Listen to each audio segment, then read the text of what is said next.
Labas visiems sugrįžtantiems į mano kanalą, o tie, kas tik dabar mane atrado, labas. Aš labai džiaugiuosi, kad mane radai. Mano kanale mes kalbame pagrindinai apie nusikaltimus, kartais apie kosmetiką, grožį ir sujungiam viską į vieną. Tad jeigu tau atrodo įdomios tokios temos, prenumeruok mano kanalą ir mes sutiksime ir kitose mano vaizdo įrašuose. Šiandienos temą vėl pasiūlė viena iš prenumeratorių.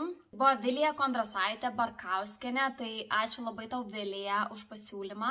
Ir šiandienos byla man neįprasta yra tuo, kad jinai yra neišspręsta.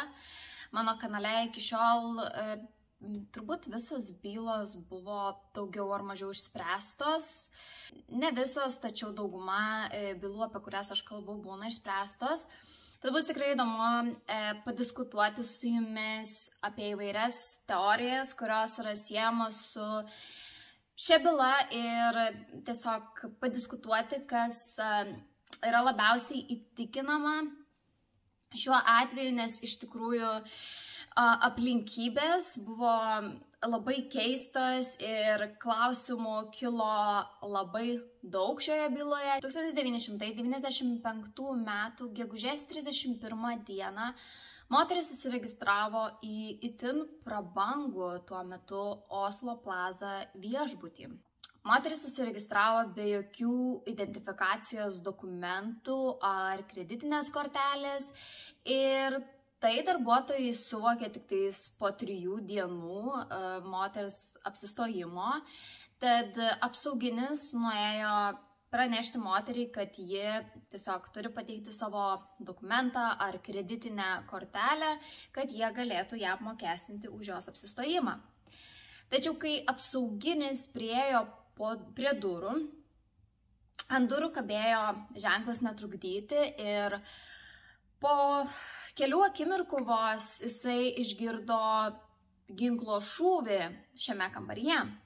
Kambario numeris buvo 2805 ir daug kas šią bylą taip ir atpažįsta pagal šio kambario numerį. Ir apsauginis iš tikrųjų ėmėsi savisaugos priemonių, jisai pasislėpė už sienos ir laukia, kol kažkas tai išeis, tačiau niekas neišėjo, tad apsauginis tiesiog nuėjo į apsaugos kambarėlį ir pasikvietė apsaugos vadovą, kuris galėtų ateiti ir patikrinti to kambario. Taip pat buvo iškviesti ir policijos pareigūnai, tačiau buvo net 15 minučių, kai kambarys buvo niekieno nestebimas ir tuo metu galėjo iš tikrųjų kažkas įeiti į kambarį ar išeiti iš to kambario. Tačiau policijos ataskaitose apie šią bylą nėra minima iš tikrųjų, kad kameros būtų buvusios tikrinamos, kadangi šis viešbutis turėjo kameras. Tad labai prieštaringai vertinamas iš tikrųjų ir tas policijos darbas šioje byloje. Nes tiesiog atrodo tuo metu tikrai galėjo kažkas atsitikti ir buvo svarbu patikrinti, tačiau niekas to nepatikrino. Ir tuomet, kai apsauginis atsivedė savo vadovą į įvykio vietą, apsaugos vadovas pabandė į kambarį užeiti, tačiau kambarys buvo užrakintas iš vidaus 2 užraktais. Ir tai rodė, kad žmogus tikrai norėjo, kad niekas jam netrukdytų, nes tokiu atveju šį kambarį galėjo atidaryti tik tais apsaugos darbuotojas, net ir kambarinės tokiu atveju negali įeiti į kambarį. Taigi apsaugos vadovas pabandė dar kartą užeiti į kambarį ir kai niekas neatsiliepė, tai jisai tiesiog pasinaudojo savo raktu ir užėjo į kambarį. Kambaryje buvo ganėtinai tamsu, tačiau jisai galėjo įžiūrėti moterį gulinčią ant lovos ir akivaizdžiai nušautą ir moteris savo rankoje laikė ginklą. Nusikaltimo sceną iš pažiūros buvo galima lengvai paaiškinti. Prislėgta moteris atvyko į viešbutį, norėdama užbaigti savo gyvenimą viena. Ir šią teoriją tikėjo ir Oslo policijos pareigūnai.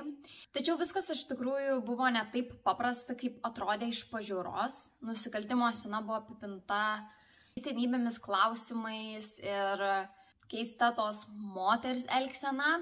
Visų pirma, kas kėlė klausimų dėl moters savižudybės, tai buvo tai, kad akivaizdžiai moteris buvo ką tik išsimaudžiusi.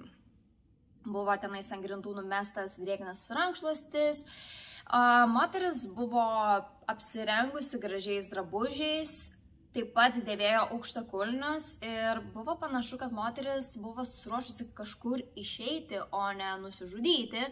Tad pirminis vaizdas atrodė labai nelogiškai su tuo, kas atsitiko ir su tuo, kaip atrodė visa situacija kambaryje.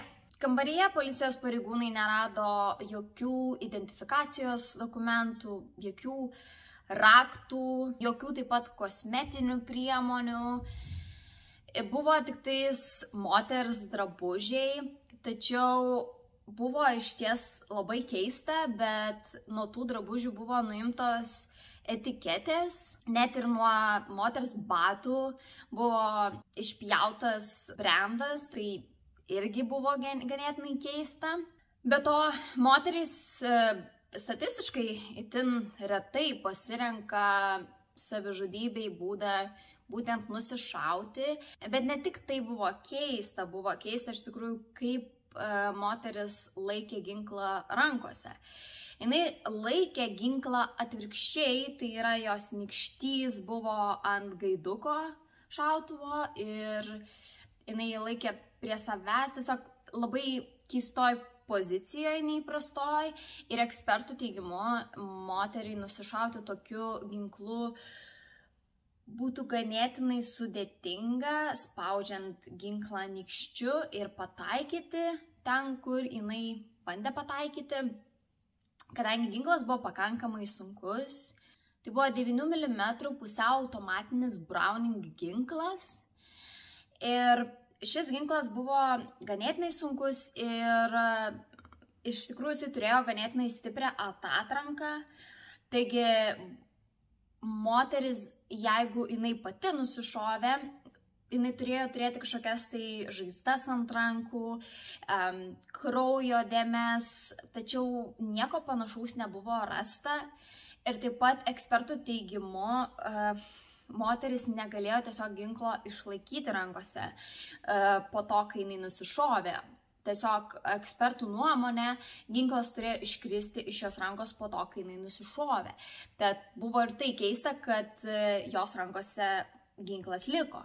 Negana to, ginklas buvo užpildytas pilnos šoviniais, bet taip pat ir kambaryje buvo rastas lagaminėlis, kuriame buvo dar 25 šoviniai. Ir visiems natūraliai kilo klausimas, kam atsivežti dar papildomai 25 šovinius, jeigu tu atvažiuoji su tikslu tiesiog nusižudyti, juk tam užtenka vieno greičiausiai šovinio, na nebent tau labai nepasisektų, bet jeigu tau nepasisektų, tai greičiausiai tu jau būtum sužalotas ir tau antrą kartą tai padaryti jau būtų sunku. Tiesiog nelogiška atrodo, kam jai reikėjo dar papildomų 25 šovinių. Kaip ir jau minėjau, moteris neturėjo jokio identifikacinio dokumento ar kreditinės kortelės ir tyrėjams iš karto pasirodė keista, kaip jai galėjo viešbučio darbuotojai leisti įsiregistruoti į kambarį bei nepateikus jokių šitų dokumentų, kadangi tuo metu tai buvo itin prabangus viešbutis, tenais lankydavosi milijonieriai, žvaigždės, svarbus politikai, ten būdavo atliekamos svarbios politinės dėrybos. Yra žinoma, kad tenais buvo atliekamos ir Palestinos ir Jeruzalės dėrybos. Tai tiesiog keista, kad toks viešbutis tiesiog neužsitikrintų, kad klientai, kurie apsistoja pas juos, galės sumokėti už savo prabangų apsistojimą tokiame viešbutyje. Ir negana to, kaip ir minėjau, viešbutis tikrai turėjo stiprią apsaugą. Jie turėjo ne tik apsaugos darbuotojus, bet ir turėjo kameras, kurių dėl kažkokių priežasčių policijos pareigūnai nepatikrino. Tai šitas jų požiūris į šią bylą irgi buvo kvestionuojamas. Tiesiog buvo vertinama, kad policijos pareigūnai galbūt nepakankamai rimtai pasižiūrėjo šitą bylą. Na, ir per tas 15 minučių, kai kambarys buvo neprižiūrimas, po to, kai šūvis įvyko, galėjo bet kas atsitikti. Kažkas galėjo pašalinti įkalčius kambaryje ir spėti pasišalinti iš įvykio vietos. Tyrėjai taip pat skrodėjui neprašė atlikti tyrimų dėl narkotinių medžiagų ar kitų medžiagų moters kraujyje. Jie tik tais ištyrė, ar moters kraujyje buvo alkoholio ir iš tikrųjų moters organizme alkoholio nebuvo rasta. Ir šioje byloje buvo itin svarbu išsiaiškinti moters tapatybę. Tai kadangi moteris nepateikė jokio identifikacinio dokumento ir su savimi jokio tokio dokumento neturėjo, tai vienintelis būdas, nuo ko pradėti, tai buvo registracijos forma, kurią užpildė ši moteris įsiregistruojant į viešbutį. Registracijos formoje moteris nurodė, kad jinai yra vardu Jennifer Fairgate ir ji nurodė, kad įsiregistruoja į kambarį su kitu asmeniu vardu Louise Fairgate. Ir viešbučio darbuotoja teigė, jog kai Jennifer registravosi į kambarį, už jos stovėjo kažkoks tai vyras, tačiau po to laiko niekas niekada šio vyro nematė. Jennifer į registracijos formą nurodė savo gyvenamąją vietą ir jinai nurodė mažą miestelį Belgijoje pavadinimu Verlein. Ir tas miestelis buvo itin mažas, tenais buvo apie 4000 gyventojų, tad net jeigu jinai tenais ir negyveno iš tikrųjų, kažkaip su šiuo miesteliu jinai turėjo būti susijusi, galbūt jinai kažką pažinojo iš to miestelio, kadangi šiaip žmogus net nežinotų ir nenurodytų tokio mažo miestelio. Na, jeigu jūs norėtumėt meluoti, tarkim, kažkokioje formoje, kad jūs gyvenate Belgijoje, tai įrašytumėt kažkokį tais žinoma didelį miestą, o ne kažkokį mažą miestelį, kuris ten kažkokiame užkampyje visiškai yra. Tačiau, kai vienas žurnalistas nuvyko į tą miestelį apklausinėti ten gyvenančių žmonių, niekas šios moteris iš nuotraukos net pažino. Ir taip pat ši moteris buvo nurodžiusi registracijos formoje, kad jinai gyveno 148 name. Ir toje gatvėje, kurią jinai nurodė, tokio namo, tai yra 148 namo, tiesiog nebuvo. Taigi tai buvo nesutapimas jos registracijos formoje. Ir nepaisant to, kad Jennifer teigė, kad jinai gyveno šioje Belgijos dalyje, o ši Belgijos dalis buvo prancūzakalbė, kadangi, kaip žinot, Belgijoje yra kalbama keliomis kalbomis, bet būtent šioje dalyje žmonės kalba prancūzų kalba. Tačiau viena liudininkė, kuri tuo metu taip pat buvo viešbutyje, teigia, kad Jennifer kalbėjo vokiečių kalba ir turėjo ganėtinai ryškų rytinės Vokietijos akcentą. Todėl yra tikima, kad Jennifer yra kilusi iš rytinės Vokietijos dalies. Kitas faktas, kurį nurodė Jennifer apie save registruojantis į viešbutį, tai buvo jos amžius. Jinai teigia, kad jai buvo 21 metai, tačiau dėl šio fakto, kaip ir dėl visų faktų, kuriuos jinai nurodė savo registracijos formoje, buvo abejojama, todėl jos amžius buvo patikrintas kitu būdu ir iš tikrųjų jos amžius buvo patikrintas pagal labai įdomią teoriją. Iš jos dantų liekanų iš tikrųjų buvo nustatyta, kad jai buvo 24 metai jos mirties dieną ir kad jinai greičiausiai yra gimusi 1971 metais. Ir tai buvo nustatyta pagal teoriją, kad kai tarp Jungtinių Amerikos valstijų ir Rusijos vyko šaltasis karas, tarp 1955 ir 1963 metų buvo tiesiog susprogdinta labai daug atominių bombų ant Žemės paviršiaus ir tai pakėlė C14 lygį atmosferoje. Ir iš tikrųjų dantų emalis atspindi C14 lygį atmosferoje tuo metu, kai gyveno žmogus. Taigi, iš dantų liekanų galima tiesiog susijęti, kokie tai buvo metai, pagal tai, koks tas lygis yra C14, ar ne, koks jisai atsispindi tose dantų liekanose. Tai buvo atpažintas ir Jennifer amžius, bet be to daugiau apie Jennifer jokie faktai nebuvo nustatyti. Iš tikrųjų, po 14 metų Jennifer kūnas buvo iškastas ir buvo paimtas DNR iš jos. Ir kadangi jos DNR nebuvo prieš tai užregistruotas sistemoje, tai tiesiog nebuvo įmanoma su niekuo jos DNR sutapatinti, taigi tokiu būdu irgi Jennifer nebuvo atpažinta. Šioje byloje buvo keista ir tas, kad dėl šios moters nesikreipė jokie artimieji ar draugai, nors apie ją buvo skelbiama daugumos šalių laikraščiuose, žiniasklaidoje.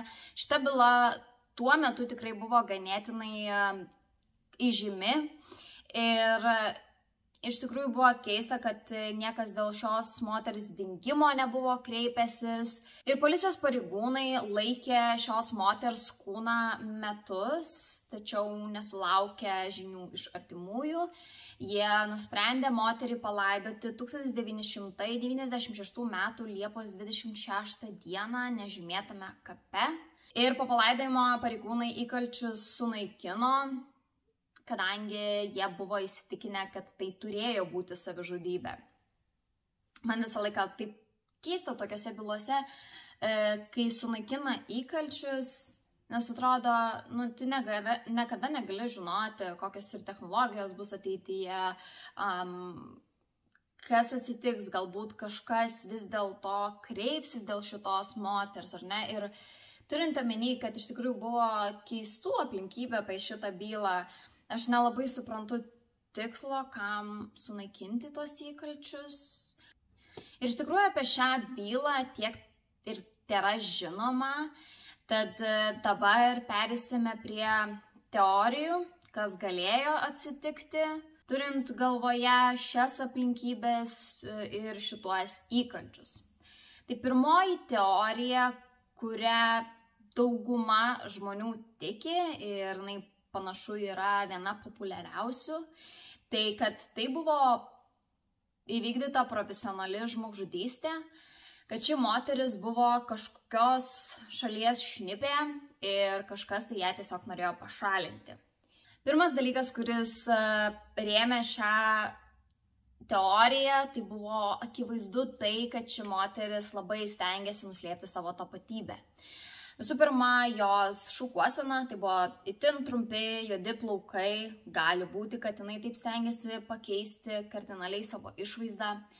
Moteris neturėjo jokių identifikacinių dokumentų, jinai neturėjo jokio paso, jinai neturėjo jokios banko kortelės, jokių telefono SIM kortelių. Taip pat nuo jos drabužių buvo nukirptos etiketės ir taip pat nuo ginklo buvo profesionaliai pašalintas identifikacinis numeris. Ir vieno eksperto teigimu, kuris ne vieną dešimtį dirbo su slaptomis vyriausybės žvalgybos operacijomis. Šnipams tai yra įprastos procedūros. Jie taip elgiasi norėdami kuo labiau nuslėpti savo tapatybę ir kad tiesiog būtų kuo sunkiau atsekti, iš kur jie yra kilę. Ši teorija taip pat yra įtikinama dėl to, nes ekspertams yra iš tikrųjų sunku paaiškinti, kaip ši moteris, galimai vardu Jennifer, galėjo nusišauti tokiomis aplinkybėmis. Ir iš tikrųjų ekspertų nuomonė yra lengviau paaiškinti, kaip galėjo kas nors ją nušauti ir padaryti, kad atrodytų taip lyg jinai nusišovė, negu kad jinai iš tikrųjų tai padarė pati.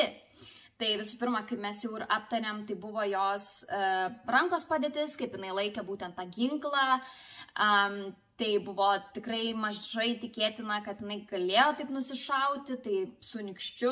Ir kitas dalykas, tai kad jinai vis dar laikė tą ginklą, kai jisai greičiausiai turėjo iškristi iš jos rankos. Ir taip pat praktiškai buvo neįmanoma, kad tokiomis aplinkybėmis ant jos rankų nebūtų sužalojimų ar kraujo nuo padarytos mirtinos žaizdos į jos galvą ir taip pat nuo atatrankos, kurią sukūrė šitas ginklas. Kitas dalykas, kuris paremtų šią teoriją, tai buvo tai, kad moteris kambaryje buvo rasti drabužiai, tik tais vien beveik viršutiniai drabužiai ir jos pižama. Tai žinoma, kyla klausimas, kodėl nebuvo rasta apatinių drabužių, kelnių, sijonų ar panašiai. Tai žinoma, yra teorijų, kad kažkas tai tiesiog paėmė šituos daiktus, norėdamas nuslėpti kažkokius tais įkalčius. Ir kitas faktas, kuris paremė šitą teoriją, tai yra tas, kad iš tikrųjų šiai moteriai pavyko nuslėpti savo tapatybę net 25 metus. Tai yra šiai dienai vis dar nėra žinoma, kas iš tikrųjų buvo šita moteris. Tai iš tikrųjų tiesiog yra manoma, kad paprastam žmogui būtų labai sunku šitaip gerai nuslėpti savo tapatybę, tad yra manoma, kad jinai buvo profesionalė ir tai padarė profesionaliai. Ir taip pat labai keista, kad joks jos artimasis šeimos narys ar draugas niekada nesikreipė dėl jos dingimo ar, tiesiog nesikreipė dėl to, kas jai nutiko į policijos pareigūnus, norėdami atsiimti jos kūno. Kadangi, kaip ir minėjau, jos byla buvo labai žinoma ir jinai buvo itin platinta Vokietijoje, kadangi buvo tikima, kad būtent iš Vokietijos buvo kilusi ši moteris. Tad ekspertų nuomonė, paprasčiausiai valdžia tos šalies, kurioje ši moteris dirbo šnipe, jie tiesiog susisiekė su šios moters artimaisiais ir paprašė jų tiesiog tylėti, mainais į tai, kad jais bus pasirūpinta finansiškai. Ir iš tikrųjų tas pats ekspertas, kuris, kaip minėjau, dirbo su slaptomis vyriausybės žvalgybos procedūromis, jisai teigia, kad tai yra įprasta praktika, tad tai dar labiau paremė šią teoriją. Kas prieštarautų šiai teorijai, tai akivaizdu, ką turbūt ir jūs galvojate, tai, kad šita moteris buvo užsirakinusi savo kambaryje iš vidaus 2 raktais ir kad niekas negalėjo į šitą viešbučio kambarį užeiti be apsaugos darbuotojų. Tai tada kyla klausimas, galbūt kažkas iš apsaugos darbuotojų tenais buvo irgi šnipas ar kažkas ir jisai galėjo įeiti, ar galbūt jisai dirbo irgi kažkam, kas norėjo pašalinti šitą moterį. Galbūt tai yra variantas, tačiau iš tikrųjų profesionaliems šnipams, darbuotojams tokiems vyriausybės nėra problemos įveikti tokius užraktus ir įeiti į patalpą nepastebėtam. Kitas faktas, kuris taip pat gali būti susietas su šia teorija, yra tas, kad kambarinės paskutinį kartą šitą kambarį valė 1 valandą dienos ketvirtadienį ir tada nieko kambaryje nebuvo. Ir iš tikrųjų pagal to kambario užraktą, tai yra kortelę, galima atsekti, kokiu laiku buvo įeita į kambarį, kadangi ta kortelė tuo metu žymėjo tik tais tą laiką, kada yra įeinama į kambarį, kadangi tik iš išorės buvo galima įeiti su kortelė į kambarį. Taigi buvo matoma iš tos kortelės išklotinių, kad ši moteris sekantį kartą įėjo į kambarį tik tais penktadienio rytą, be 10:09. Taigi jinai kažkur buvo išėjusi daugiau negu 20 valandų, nuo tos ketvirtadienio 1 valandos dienos iki penktadienio 8:50 ryto. Taigi jinai kažkur buvo per 20 valandų ir ekspertų teigimu. Taip pat yra normali praktika šnipams turėti ne vieną vietą, kurioje jie yra apsistoję vienu metu toje pačioje vietoje tiesiog. Jeigu kiltų pavojus jiems arba jeigu jie norėtų dar labiau tiesiog sumėtyti pėdas ir dar labiau tiesiog užslėpti savo tapatybę ar kažką tais suklaidinti, jeigu jie bandytų išsiaiškinti apie tapatybę. Tai Antra teorija buvo ta, kad ši moteris bandė atkartoti kitos moters savižudybę. Tai buvo viena moteris, kuri yra vadinama Isdal moterimi. Ji buvo rasta 1970 metais Norvegijos kalnuose, galimai nužudyta arba nusižudžiusi. Po tyrimo buvo prieita išvada, kad jinai nusižudė susidegindama. Ir moters tapatybė niekada nebuvo nustatyta. Ir buvo manoma, kad galbūt Jennifer bandė atkartoti šios moters istoriją. Jos turėjo iš tikrųjų panašumų. Jos abi buvo rastos Norvegijos, jų abiejų tapatybė akivaizdu buvo nenustatyta. Jos abi turėjo prabangius tuo metu dantų, tuos implantus, karūnėlės aukso. Jų abiejų taip pat buvo drabužių etiketės pašalintos. Na ir jų abiejų nepasigedo jokie artimieji. Bet tik tai ir buvo panašu tarp jų bylų. Besidomint šitą teoriją, tai buvo tiesiog panašu, kad kažkas bandė pritraukti šias bylas ir tiesiog jas sutapatinti vien dėl to, kad šios dvi moteris buvo neatpažintos ir jos buvo iš Norvegijos. Nieko daugiau iš tikrųjų nebuvo labai panašaus apie šias bylas, kadangi jeigu šita moteris norėjo atkartoti tos kitos moters savižudybę, tai kodėl jinai tada nusišovė, o nesusidegino? Ir kodėl jinai tada nenuvažiavo tos pačius kalnus, o nusižudė viešbučio kambaryje? Man kažkaip šita teorija atrodė mažiausiai įtikinama. Tuo labiau, kad tuose Norvegijos kalnuose iš tikrųjų pasirodo visai įprasta yra atlikti savižudybės. Tai nebūtų buvę ir labai keista, jeigu šita moteris irgi būtų nusprendusi tai padaryti. Ir trečia teorija, kuri man labiausiai turbūt yra įtikinama, tai yra, kad Jennifer nužudė kartu su ją atvykęs vyras. Šitą vyrą matė liudininkė ir jisai taip pat buvo nurodytas formoje, kurią užpildė Jennifer, kai jie registravosi.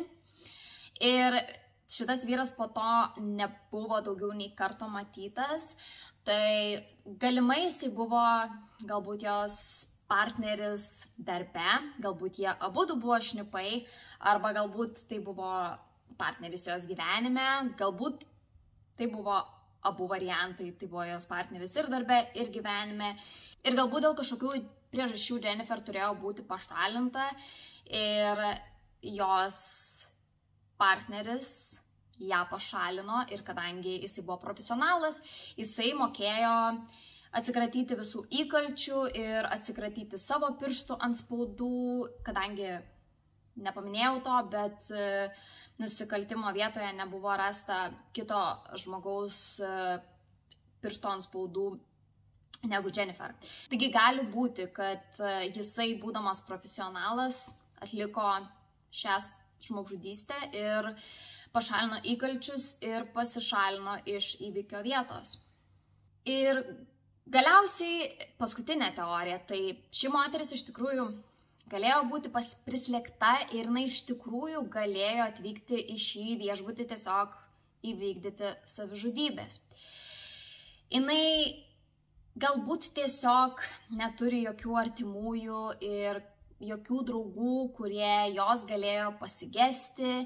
Ir galbūt jinai slapstėsi nuo kažko, todėl jinai slėpė savo tapatybę. Ir viskas atrodo labai kaip ir logiška, kadangi jinai ir buvo užsirakinusi iš vidaus, tai kažkaip būtų ir sudėtinga kažkam užeiti ir išeiti. Ir atrodytų tai lengviau paaiškinti ir galbūt jie iš tikrųjų labai pasisekė ir jinai nusišovė, keistai taip laikydama tą ginklą ir jai pavyko, tačiau tai nepaaiškintų tai, kad ant jos rankos nebuvo kraujo, nebuvo žaizdų nuo atrankos. Ir taip pat nelogiška tada, kad jinai į viešbutį atvyko su kažkokiu vyru, jeigu jinai planavo įvykdyti savižudybę. Nebent, aišku, kitas variantas, kad tai buvo jos partneris ir jinai susipyko su to vyru ir galbūt dėl to jinai ir nebuvo daugiau negu 20 valandų savo kambaryje. Gal jinai su to vyru buvo kažkokiam pasimatyme ar kažkur tai išėjusi ir galbūt jie ten labai susipyko, išsiskyrė ir tada jinai grįžusi į viešbutį tiesiog emocijų protrukyje nusižudė. galimas variantas iš tikrųjų, tačiau tiesiog tų fizinių įkalčių vis tiek nepaaiškina, kodėl jinai tą ginklą taip keistai laikė, kodėl jinai jį išlaikė rankose, kodėl vėlgi grįžtant prie to paties kraujo nebuvo ant jos rankos, kodėl nebuvo atrankos žaizdų ir panašiai. Tai aš kažkaip likčiau prie tos teorijos, kad tai padarė tas vyras, su kuriuo jinai atvyko, ir aš manau, kad greičiausiai tikrai yra tiesos toje teorijoje, kad tai buvo kažkokios tai slaptos vyriausybės žvalgybos operacijos darbas ir kažkokio tokio darbo dalis. Ir aš manau, kad jinai galėjo tikrai priklausyti kažkokiai tokiai slaptai organizacijai, kadangi iš tikrųjų moteris itin profesionaliai slėpė savo tapatybę. Tačiau nepaisant visų teorijų, šios moters tapatybė iki šiol nėra žinoma ir iki šiol niekas nesikreipė dėl šios moters ir nepristatė kaip ją pažįstantys asmenys ar artimieji kažkokie tais. Todėl Jennifer yra palaidota nežymėtame kape ir ši byla iki šios dienos yra neišspręsta. Taigi tiek iš manęs šiandien. Būtinai pakomentuokite komentaruose, ką jūs galvojate, tai buvo savižudybė ar tai buvo žmogžudystė. Ačiū, kad žiūrėjote, susitikime ir kitose mano vaizdo įrašuose. Iki!